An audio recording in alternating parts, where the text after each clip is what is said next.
Claire Sands, My Way audio blog. The one where we say goodbye to Matthew Perry, aka Parasocial Grief. I've been thinking a lot over the last week about the how, why, what, when and where of grieving someone we never knew or met, like a celebrity, and the confusing feelings and grief that can arise when that person is gone, even though it might feel like the grief isn't really ours to express. I discovered this week that there's actually a name for that kind of grief, after seeing a post by Mary Frances O'Connor, who I interviewed on the podcast in my Let's Chat Grieving Brains episode. It's called Parasocial Grief. Now this was a new word to me, and it might be to you as well, so here's what it means. Parasocial relationships are one-sided relationships. Basically, it's when we invest emotional energy and time on someone, but the other party is completely unaware of your existence. And without going into the weeds on it, these types of relationships have the ability to help us or harm us. And when someone dies, where we have this kind of relationship, it's called parasocial grief. Why was I pondering on this over the last few weeks? Well, most of you will probably have a name that comes to mind if you're listening to this in the autumn of 2023. On the 28th of October 2023, the world found out that the celebrity Matthew Perry, aka Chandler Bing in Friends, was found dead in his hot tub in LA. Now, we've probably all seen people grieving on TV for celebrities or famous people. It could be crowds that are screaming, crying and sobbing, or it could be people who are silently tearful as they lay flowers, write tributes or get interviewed. And I've often wondered about these displays, these large public emotions like this.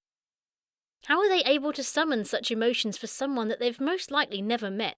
And as a fairly stereotypical British person, these sorts of scenes just don't seem natural.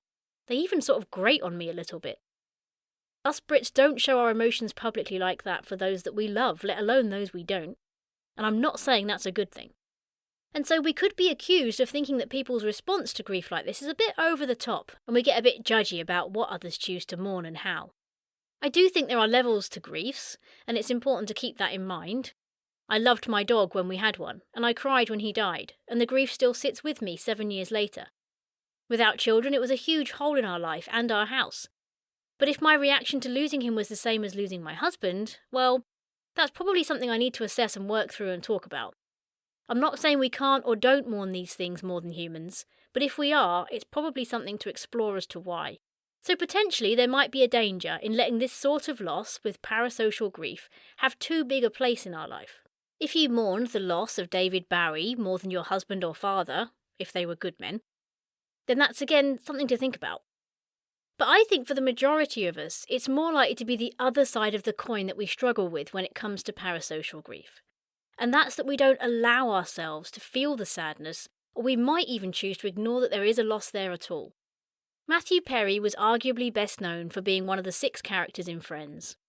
And that NBC sitcom, which ran from 1994 to 2004, was, for me, like it was to many, literally a friend. I've had a few people say to me, I thought of you when I heard the news. Such was my relationship with Friends. I was 13 when it first started and too young to be allowed to watch something that was on around 9 p.m, so I didn't really find Friends until my late teens, but it was just in time to see the last few series come out live, and the final one when I was 21 years old. I waited eagerly for those seasons to be out and remember very clearly the feelings of watching the last episode of the last series in season 10. Every episode was called The One With or The One Where, and I think most of the world watched and waited for that last episode, the one where they said goodbye. And boy did they go out on a bang. That last season had some of my favourite scenes and moments ever, and the ending, in my opinion, was just perfect. In those years and into my early 20s, this sitcom became a huge part of my life. My mum said to me recently that at one point she was worried if I was watching it too much because I was getting obsessed with the show. I don't know what gave her that idea. Maybe it was the giant poster of Chandler, Joey and Ross I had up on my university room wall, or the fact that I knew almost every line from every episode, or it might have been the 1,000 quiz questions on Friends book that I made Chris and others test me on. Or maybe it was my dad and my relentless hunt to collect all the DVDs. Back then the DVDs came out with about 4 episodes on, and my dad and I had a list of all the episodes that I already had, and then we'd go out and hunt the bargain bins for the one I didn't have yet so I could collect the full set. Of course, years later they released all the episodes in a lovely box set that was about 1/10 the size of my collection, but we convinced ourselves that wouldn't have been nearly as much fun, and I still have them all now. I think the reason I lent on these Friends characters so much was because I didn't have a big circle of friends of my own at the time. University was hard for me socially, and I lent on things like friends as my friends. They helped me process the world, social situations, and relationships.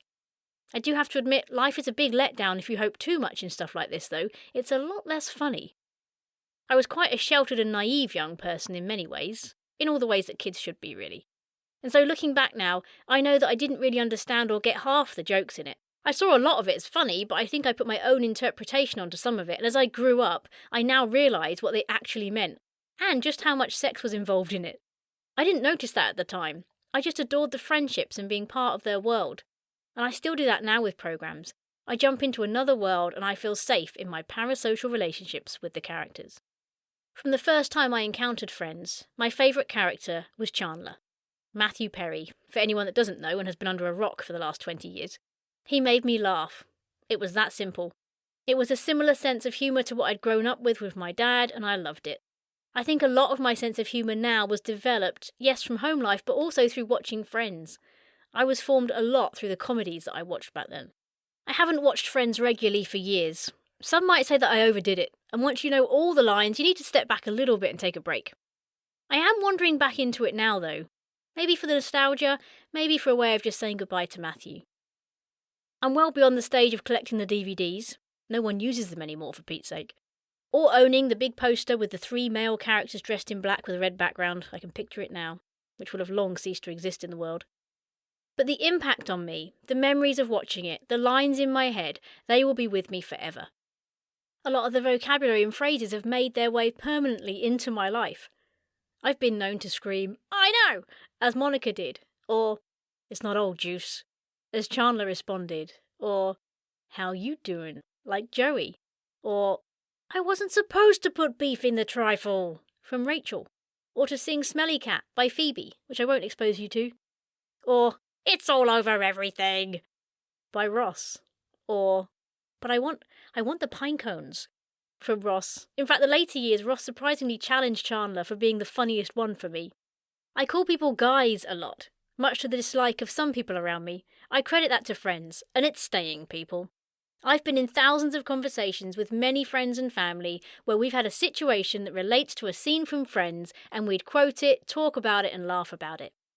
Who hasn't yelled, "Pivot!" when moving house? I think that's just wonderful. What a legacy. Friends was so relatable, so down to earth, so funny and so honest. They are 6 faces that I'll always view as maybe more familiar than some people I know when I see them pop up somewhere. Plus, I never had to watch someone throw up in all of the 10 seasons, which is a particular pet hate for me on TV. No one needs to see that. Friends managed 10 seasons without it, so can you. Of course, as I've got older and taken an interest in the people behind the characters that I loved, I've realised they had their own struggles, and perhaps none more so than Matthew Perry.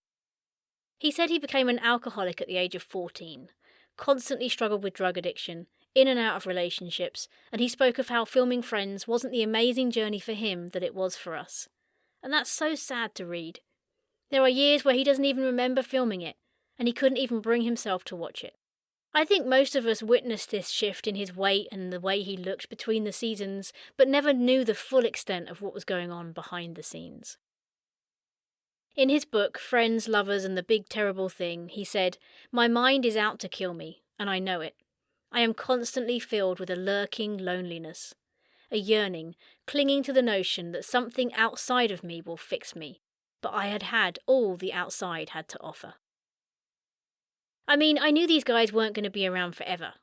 They're older than me, so I knew there was a chance I'd see their deaths announced one day, and it would be the end of an era. But so soon. When I think about it, what made me shed a small tear this week for Matthew wasn't so much my loss, because I know that my loss is minimal. Everything that he and they have given me is still there. I still have it. Nothing is taken away from my memories and my love of it just because he isn't on the planet right now. My life isn't affected in that way. Chandler Bing lives on forever. But when I read Matthew Perry's story, and I think about him dying alone, and I see his last Instagram post of him in a hot tub, and I wonder if he knew or if it was planned, if he was done with the world, if he couldn't take it anymore, if there was an accident, or if he relapsed in some way and it was the last straw. It's the unknown that makes me so sad. And it's at this point that I feel sad that I didn't know him, that his struggles had to end this way, that such a light has gone out so early, and that his life felt so hard. He wrote this in his book. I sometimes do want to tell God to go himself for making my road so hard. Like one of the book review titles said, and I feel it too, I just want to give him a big hug. I haven't read the book, but I do want to, even weirdly more so now. It came out last year, but the paperback isn't even out over here yet, so I'm waiting for that. It makes me so sad that a life like his ends this way. One of the things I fight for and I'm passionate about is that I just hate the idea of anyone feeling alone in this world. That anyone has to fight alone through hard times. It's why I do the podcast. I can't help as many people as I'd like to personally, but I can share stories of the trauma that others go through to try and reach those feeling alone and say, look, you're not alone in how you're feeling or grieving, and there is hope if you hold on. Maybe in some way, knowing Matthew's struggle is over is a good thing. I don't know his situation well enough to tell. But whatever the circumstances, we know that something big has left this world. Something has been lost. Something I appreciated, enjoyed, and was blessed by has changed and shifted, and there is something sad about that. So it's hard to know how to grieve in these situations. Some people will grieve hard. Some too hard, maybe, for the relationship. Because it might be releasing grief in them that's tied to other things. Our grief will be affected by our culture, our personality, our love. I think the important thing is that we feel the feelings we have. This is a common message on the podcast from our guests. What does it mean to feel your feelings? Well, allow yourself to tune in to what you're feeling. Not what friends, family, and society around you think you should be feeling, but what you're actually feeling. If you're feeling sad about a loss, but the voice in your head or around you is saying, it's not your loss, you didn't know them, yes, it's sad, but we just move on. Then don't allow that voice to dictate how you move through the actual feelings that you have. Be honest about how you're feeling. And in my experience, the best way to do this is not in a big crowd of people who might also be wailing and grieving about something, but in the quiet of your own home. No audience, no external expectations. So you're free to not hold anything back. And then let yourself feel what you feel. Are you angry about it? Sad, heartbroken, confused, frustrated, regretful?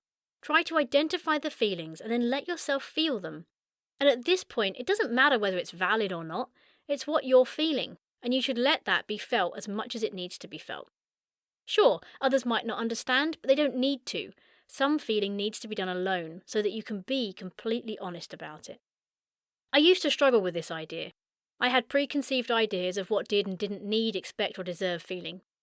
But then from talking to podcast guests, I realised that you don't feel sad about something unless it genuinely makes you sad in some way. You don't get angry about things you don't care about. Feelings are there for a reason. They're unique to you, and whether it's related to the situation or not, allowing yourself to notice it and feel it is healthy. For example, being childless, I get a lot of feelings crop up. And I used to ignore them to be strong or move forward or not be weak or not harp on about something I've already dealt with lots of times. But I've realised if they're still there, they're there for a reason. If watching happy families around me makes me a little sad, that's okay. It's what I'm feeling. If seeing other people's successes makes me weep sometimes because I long for my own, that's okay. That's what I'm feeling. And when I feel them, I find I experience healing in the moment for it. And I can face the next sad feeling a little bit easier. When I don't feel them, they build up behind a dam and then something very unexpected might release them all when I least expect or want it. And I will always hope, and I believe, that they'll get easier and one day I might not feel it at all. But it is important they're natural feelings and not manufactured by me or part of some vow that I've made that I'll always be sad around children, etc. So feel those feelings if they're there and let yourself grieve someone you never knew, whatever that looks like for you. Maybe you need to work out what you've lost. I've been pondering on that myself this last few weeks. What did I lose when Matthew died? He was a figure in my life that brought me a lot of joy. They all were. And it's sad that he's no longer on the planet, but I'm not grieving it in the same way as someone I knew, because everything he's given to me I still have, and it lives on. So what have I lost? And like I said, I found the sadness wasn't about my own loss at all. It was about his, how he died and what he struggled through while bringing so many other people joy, comfort and companionship. Apparently, he didn't want to be remembered for just friends. And I can understand that because he did a lot of amazing work with those with addictions, which of course is more important than filming a sitcom. But I think he might have underestimated the joy and support and friendship that he gave to millions of other people through Friends. What he gave and left the world with is something that we will all still cherish and keep for generations and generations. That group of friends made people's bad times better, turned tears into laughter, provided companionship for lonely people, made outcasts feel welcome, normalised everyday struggles, showed us how to, and not to, navigate job losses, bereavements, friendship, relationships, love, fallout, pregnancy, parenting, disaster, embarrassment, loneliness, and the fun that can be found in the everyday when you have others to share it with, like dancing with a raw turkey on your head. It's worth noting, though, that Matthew didn't regret Friends, because he wrote this in his book. If I had to do it all over again, would I still audition for Friends? You bet your ass I would. Would I drink again? You bet your ass I would. If I didn't have alcohol to soothe my nerves and help me have fun, I would have leaped off a tall building sometime in my 20s. My heart goes out to the rest of the Friends cast who have been silent apart from this joint statement on the 30th of October. We are all so utterly devastated by the loss of Matthew. We were more than just castmates, we are a family. There is so much to say, but right now we're going to take a moment to grieve and process this unfathomable loss. In time we will say more, as and when we are able. For now our thoughts and our love are with Matty's family, his friends, and everyone who loved him around the world. I love them for their silence after this, despite others criticising them for it.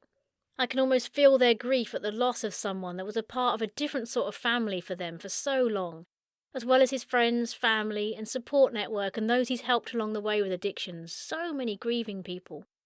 And then there's all the Friends fans.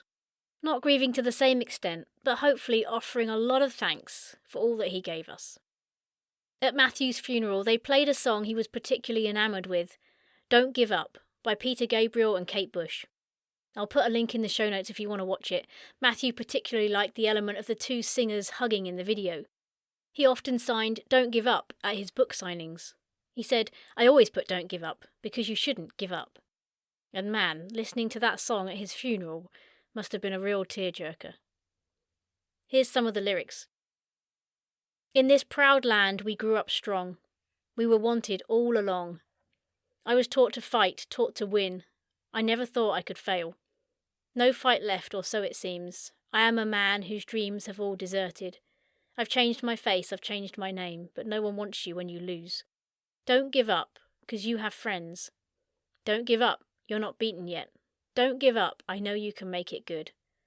Rest your head, you worry too much. It's going to be all right.